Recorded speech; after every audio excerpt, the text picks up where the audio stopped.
My name is Kardell, and I was diagnosed with ovarian cancer 6 years ago. My story started, I was a junior in college at SMU, and I started just feeling a little bit off. I honestly thought maybe I had a UTI or that something like that was going on, and I kind of just let it go and kept thinking things will get better. I was pretty bloated, but I was also in college at the time, so I thought maybe it was just drinking more and eating more and off of my normal schedule, until one night I couldn't urinate. I couldn't go to the bathroom, and at that point I knew something was just really, really wrong. So the next morning I woke up right as the urgent care closest to our house opened, and went there, and they didn't know what was wrong with me.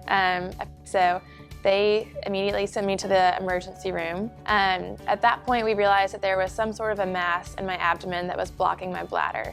That was on a Saturday, so Sunday we couldn't do anything. Monday we went to see a gynecologist at UT Southwestern, Dr. Hislop.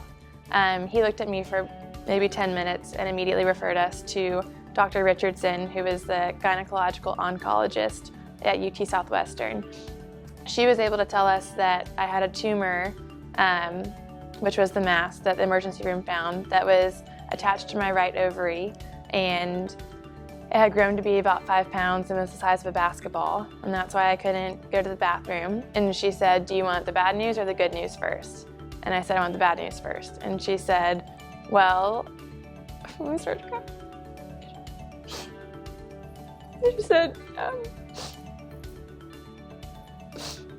She said you had stage 1 ovarian cancer, and the reason that I get emotional is because my parents got more upset than I did.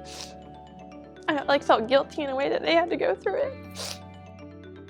I think things like this, having people share their stories is great. I've noticed that there are a lot of different types of cancer where there's a lot of events surrounding it and survivors sharing their stories. And unfortunately with ovarian cancer, there just aren't many survivors.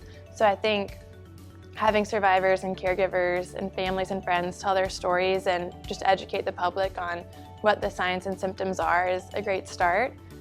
Like I said, I didn't know any of the symptoms or signs or what ovarian cancer even was. And looking back, had I known, I probably could have spotted it earlier and gone and seen a doctor before my tumor had grown so much. So I think just talking about it, spreading the word, encouraging women in your family to go to the gynecologist and go get checked. I know it's not a fun appointment and no one looks forward to it and wants to go, but at the end of the day, it's about 30 minutes of your life that could really save your life. And so I think just spreading the word, going to the doctor, and taking care of yourself and knowing your body.